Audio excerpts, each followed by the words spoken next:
ආයුබෝවන් මනෝජ් මහතා. ආයුබෝවන්. අද ඔබතුමාත් සමග අපි සාකච්ඡා කරන්න ආවේ මේ රටේ ජනාධිපතිවරණයක් තිබ්බ 2024 25. එතකොට ඒ කාලේදී ඔබතුමා ඒ කාලේදී කිව්වා මේ සබදාමට අනුව මෙවර ජනාධිපති වෙන චරිතය. ඒක නම් වශයෙන් කියන්න අපි කැමති නෑ. මේ කවුරු වුණත් ඒ චරිතය සාමාන්‍ය අර සමාජ විහාරය කියනවා නම් පච වෙනවා. ඒ පච වෙන නායකත්වයක් තමයි මේ මොහොතේ ඉන්නේ.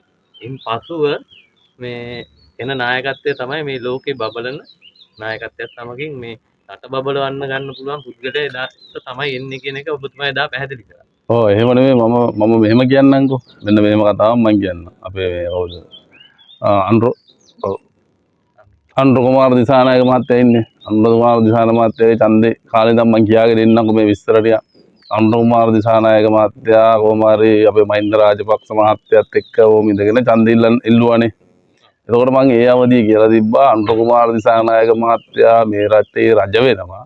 හැබැයි රජ වෙන්නේ රජකමට නෙමෙයි රටේ ඉහළ උස් පැත්තෙන් රජ කෙනෙක්ගේ ලේ ගැල්මක් අවශ්‍යයි. දැන් මේක කිව්වට පස්සේ ගියයි මිනිස්සු සමහරට බලන් ඉන්නගෙන මේ ලේ ගැල්මක් වුණාට පස්සේ මම මේ ගැන පැහැදිලි කරනවා කියලා. එහෙම නෙමෙයි. මං පැහැදිලි කරපු තැන් පැහැදිලි කරන මිනිස්සු ඒවා පෙන්නපු තැන් මං ගොඩක් තියෙනවා. ඒවා මට ඕගොල්ලන්ට අපේ ජනතාවට සාධකව පෙන්වන්න පුළුවන්. එතකොට එහෙම කිව්වට පස්සේ මට කාණ්ඩුවා එහෙම කොහොමද ලේ ගැලීම් ඇති වෙන්නේ? මං කිව්වා මෙහෙමයි මාස 3ක් කල් දිනවා. මාස 3ක් ඉවසලා ඉන්නකෝ. එතකොට සහෝදරයා අයියා මොකද මල්ලි මොකද සහෝදරයා පොරපාරකින් මැරුන්නේ නැද්ද? එතකොට මැරුණා. එතකොට එහෙම ඉන්නකොට ආයේ මහින්ද රාජපක්ෂ මහත්තයා යෝම ඡන්දෙ ඉල්ලගෙන ඉන්නකොට මං කිව්වා මේ ජනාධිපතිවරණයෙන් දිනුවත් මේක මේ විදිහට කරගෙන යන්න බෑ. ඊට පස්සේ ගෝඨාභය අපේ රාජපක්ෂ ජනාධිපතිතුමා ඉල්ලුවානේ. එතකොට ඒ ඡන්ද වෙලාවේ මම කිව්වා මේ ඡන්දෙ ඉල්ලුවත් මෙයාට රට කරගෙන යන්න බෑ. එතකොට අයියෝ මට කාණ්ඩ කිව්වා මෙන්න මේමයි මේ පිස්සුද මේ හොඳ යුද සෙබලෙක් මං කිව්වා සෙබලකම කොහොම තිබ්බත් මොන જાතියෙන් කොහොම මිනිස්සු හිතුවත් සබහාදාම කියන දෙයට කාටද අතපාන්න පුළුවන් කාටද හරස් කරන්න කිසිම කෙනෙකුට හරස් කරන්න පුළුවන් ශක්තියක් නැහැනේ. එතකොට මේකේ මම කිව්වා මේ මොනතරම් සෙබල තත්ත්වකින් ඉඳියත් මොනතරම් බල සම්පන්න වුණත් මේ රට දාලා දෙයා දුවන්න ඕන. එයා රට දාලා පළවහා යන්න ඕන. එතකොට තව මට යන්න දවස් 3කට කලින් මම කිව්වා තව දවස් 2යි නැත්තම් 3යි. ඒවා මට සාධක වශයෙන් මිනිස්සු ඉස්සරහා කතා කරපු දේවල් මට පෙන්වන්න උනත් පුළුවන්. ඒතකොට මම පෞද්ගලිකව කිසිම කෙනෙක් මාත් එක්ක තරහ වෙන්නත් එපා. මං කියන වැරද්ද මම මේ සබහාදාමත් එක්ක බැඳලා ඉන්න ඉඳ මම දන්න දේ තමයි කියන්නේ. එතකොට මම Facebook එකේ ලිපියක් දාලා තිබ්බා මෙතනදී මේ කාල වෙනකොට රනිල් වික්‍රමසිංහ ජනාධිපති වෙනවා කියලා. ඒතකොට එහෙම දාලා තිබ්බට මට එක මහත්තයෙක් දාලා තිබ්බා බොහොම අර්ථවත් වචනයක්. මට මොකද මේ channel එකේ මේ වීඩියෝ එක මට ඒ වචනේ කියන්න බෑ. එතකොට කාලයක් තිබ්බ මම ඒ කාලේ ඉවසගෙන ඉදියා.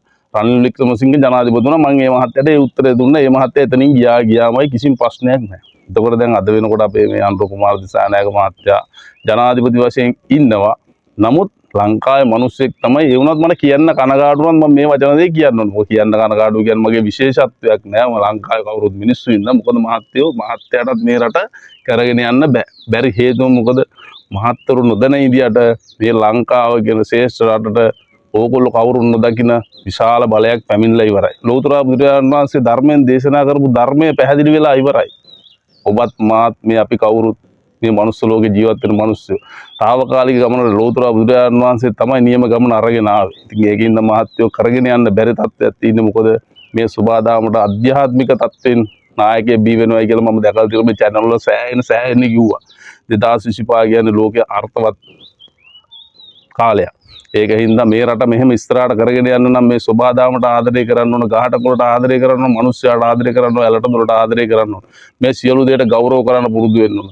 එතකොට මේ ගෞරව නැතුව ඒ පරිසරයේ තියෙන සියලු වස්තුන් විනාශ කරමින් පරිසරය නිග්‍රහ කරමින් යන්න ගියොත් කවදාකවත් ඒක කරන්න බෑ.